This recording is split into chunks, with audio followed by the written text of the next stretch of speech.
Hello everyone, I am A K. Singh, senior physics faculty in Resonance. आज हम लोग 27 अगस्त के इवनिंग शिफ्ट में जो जेईई मेन का एग्ज़ाम हुआ है उसके फिजिक्स के क्वेश्चंस को हम लोग डिस्कस करेंगे। मेमोरी बेस्ड क्वेश्चंस है जो हम लोगों ने बच्चों से कलेक्ट किए हैं। चलो वन बाय वन देखते हैं। पहला क्वेश्चन जो दिया हुआ, in the given arrangement find the time taken by 8 kg block to reach ground if initially system is at rest. अब ध्यान से देखो, जैसे मान लो अगर हम ये मान लें कि इसमें टेंशन टी है, इस वाली स्ट्रिंग में टेंशन टी टी, नीचे की स्ट्रिंग में कितना टेंशन होगा 2t। अब मान लो अगर इसका एक्सेलरेशन हम ए नीचे की साइड में मान लें तो इसका एक्सेलरेशन कितना होगा। देखो, अगर ये ब्लॉक x नीचे जाएगा तो ये पुली x नीचे आएगा, तो ये ब्लॉक 2x ऊपर जाएगा, यानी इसका एक्सेलरेशन कितना होगा 2a। अब इसमें जो इक्वेशन बनेगा वो देखो यहाँ पे 8 into g minus 2t is equal to 8 into a. वहाँ पे इक्वेशन बनेगा सेकंड वाले में t minus 2g is equal to 2 into 2a। अब इन दोनों इक्वेशंस को सॉल्व कर लेंगे तो a की वैल्यू आ जाएगा 5/2 मीटर पर सेकंड स्क्वायर। अब हमें बताना है 8 kg वाला मास कब टकराएगा, तो अगर हम इसमें ये इक्वेशन यूज़ करें s is equal to u t plus half a t square, तो ये आ जाएगा 20 इज इक्वल टू ये 0 है 1/2 इंटू 5/2 इंटू टी स्क्वायर। तो यहाँ से सॉल्व कर लेंगे तो t की वैल्यू आ जाएगा 4 second. Therefore answer is first one. In the next question, equation of two SHMs, y1 is equal to 10 sin 3 pi t plus pi/3, y2 is equal to 5 sin 3 pi t plus √3 cos 3 pi t। देखो इसमें हमें क्या निकालना, find ratio of amplitude a2/a1। अब यहाँ से देखो, इसको अगर हम ऐसे लिख दें, इसको कंबाइन कर लेंगे तो ये आ जाएगा साइन 3 pi t प्लस ये कितना होगा pi/3, ये आपका y2 हो गया। इसका मतलब इसका जो एम्पलीट्यूड है a2 ये 10 है और इसका एम्पलीट्यूड कितना है, ये भी 10 है। तो हमें निकालना क्या है इसमें a2/a1, तो ये 10/10 यानी कि 1। Therefore answer is fourth one. In the next question, the ratio of equivalent resistance of the combined resistances when the switch is closed to switch is open is 8:x. Find the value of x. देखो पहला case जब switch को हमने close किया तो इसमें कैसा diagram बनेगा। देखो यहाँ पे इस टाइप से रेजिस्टेंसेस गिवन है, क्लोज करने पे यहाँ पे देखो ये डायग्राम बनेगा, ये R है, ये 2R है, इट इज़ 2R। यहाँ पे R दिया हुआ, ये 2R गिवन है। अब इसमें देखो ये A पॉइंट, ये B पॉइंट, इसका जो इक्विवेलेंट अगर हम R1 कहें, इन दोनों का इक्विवेलेंट 2R/3 हो जाएगा, इसका 2R/3 हो जाएगा, तो 2R/3 plus 2R/3 is equal to कितना आया, ये 4R/3 पहले वाले केस में। सेकंड वाले केस में देखो, जब ये स्विच ओपन होगा तो R और 2R 3R हो गया, यानी इसका मतलब ये ऊपर की लाइन का 3R हो गया और नीचे वाली लाइन का कितना हुआ, ये 3R हो गया। अब यहाँ जो R इक्विवेलेंट आएगा, ये R2 जो आ जाएगा 3R/2। हमें क्लोज और ओपन का रेशियो बताना है तो R1/R2 कितना आ जाएगा, ये 4R/3 डिवाइड बाई 3R/2, तो ये बेला 8/9, 8/9, तो x की वैल्यू कितना होगा, ये 9। Therefore answer is first one. In the next question, drops falling from 9.8 meter height.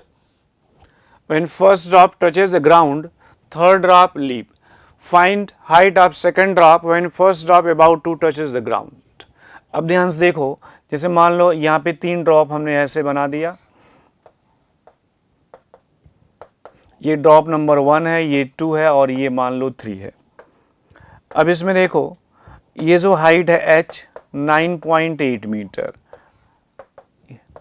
जो थर्ड वाले की हाइट है।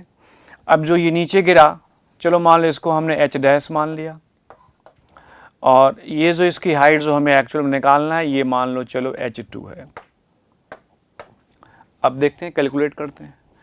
पहली बात ये जो h है इसकी वैल्यू कितना होगा, हाफ g/t², तो 9.8 इंटू टी को चलो 2t मान लेते हैं।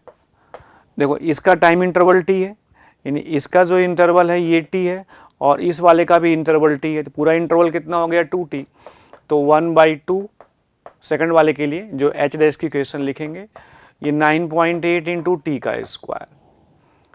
अब इसमें देखो इन दोनों को डिवाइड कर लेंगे तो h dash is equal to आ जाएगा एच बाई 4, तो जो H2 आ जाएगा ये H minus H dash 3H by 4, यहाँ पे इसकी वैल्यू पुट कर लेंगे तो ये आ जाएगा 7.35 metre. Therefore answer is second one. In the next question, find relation between current gain alpha and beta in transistor. अब ध्यान से देखो, जैसे मान लो ये ट्रांजिस्टर दिया हुआ, यहाँ पे जैसे हम इस टाइप से दिखाते हैं, ये मान लो बेस है, ये इमीटर है, ये कलेक्टर है, यहाँ से करंट आया IE, इधर करंट गया IB, इधर करंट गया IC। अब इसमें एक तो एक जो अल्फ़ा की वैल्यू होती है ये आपका आता है IC अपान IE, और जो बीटा की वैल्यू होती है ये होता है IC अपान IB। अब यहाँ से देखो करंट की इक्वेशन अगर हम लिखें तो IE is equal to IB plus IC। अगर इसमें हम डिवाइड कर दें IC से तो ये इक्वेशन मिलेगा IB बाई IC प्लस 1, ये आपका आ गया 1 बाई अल्फ़ा, ये मिला 1 बाई बीटा प्लस 1, तो यहाँ से आ जाएगा beta is equal to alpha upon 1 minus alpha. Therefore answer is first one. In the next question, assuming force F, length L and time t as a fundamental units, find dimensional formula for density. अब देखो जो density है रो, अगर इसको हम इसके term में लिखना चाहें तो मान लो proportional to F power A, L power B and T power C। इसकी जो डायमेंशन होगी ML माइनस 3 रो की डायमेंशन होती है। इसकी जो डायमेंशन होगी ये कितना होगा, F की डायमेंशन होती है ML T minus 2 power A, और ये हो जाएगा L पावर B और ये T पावर C। अब इसमें देखो डायमेंशन को हम ऐड करेंगे तो कैसे लिखेंगे, इसमें इसका A है सिर्फ 1 is equal to A minus 3, B वाले में कितना हो जाएगा, L के पावर में कितना आ रहा है देखो यहाँ पे A प्लस B, और C वाले में कितना है ये 0, और ये कितना हो गया यहाँ पे माइनस 2A प्लस C। तो यहाँ से आप देखेंगे B की वैल्यू आ जाएगा माइनस 4 और C की वैल्यू आ गया 2, तो therefore answer is first one. In the next question, a player hits a ball at an angle of 45 degree from horizontal with velocity 25 meter per second. Find maximum height and time taken to reach maximum height. अब ध्यान से देखो इसमें, जैसे मान लो एक particle को यहाँ से ऐसे प्रोजेक्ट किया गया, अब इसकी वेलोसिटी जो है अगर यहाँ से हम देखें, जैसे मान लो ये u है जो 25 मीटर पर सेकेंड है and this angle theta is equal to 45 degree, ये मान लो इसका मैक्सिमम हाइट है। अब इसमें देखो अगर हम यहाँ पे देखें जो इसकी मैक्सिमम हाइट का फॉर्मूला होगा वो कैसे लिखते हैं, h is equal to u square sine square theta by 2g।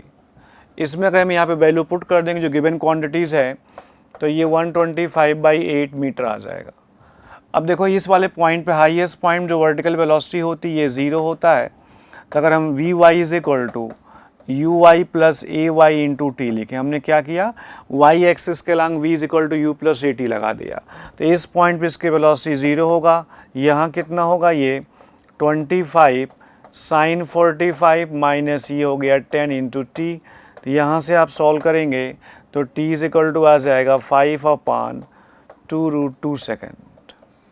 Therefore answer is first one. In the next question, in the given arrangement, magnetic field B is equal to 1 Tesla and radius of circular loop is 1 meter. Find EMF induced in 1 second. अब देखो यहाँ पे E is equal to जो होगा ये minus delta 5 by delta t होता है, तो माइनस बी इंटू जो एरिया में चेंज आया मान लो delta a by delta T.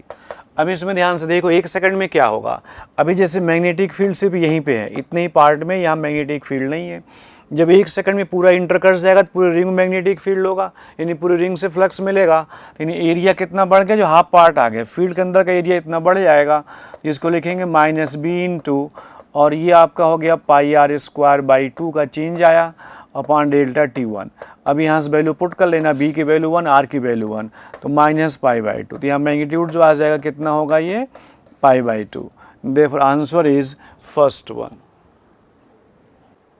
In the next question, in YDSC experiment, two light waves of intensity I1 and I2 forms fringes on screen.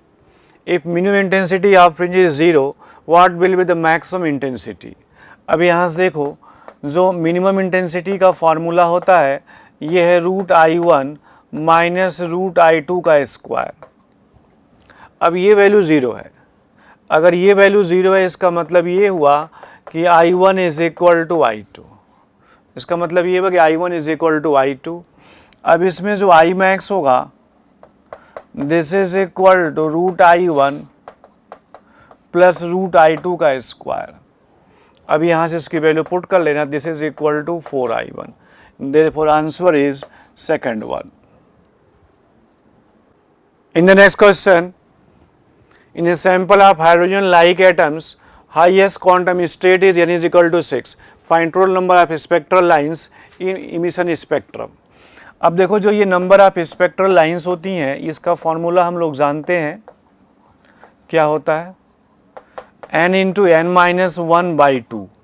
n की value कितना है 6, ये हो गया 5 divide by 2, this is equal to 15। Therefore answer is second one.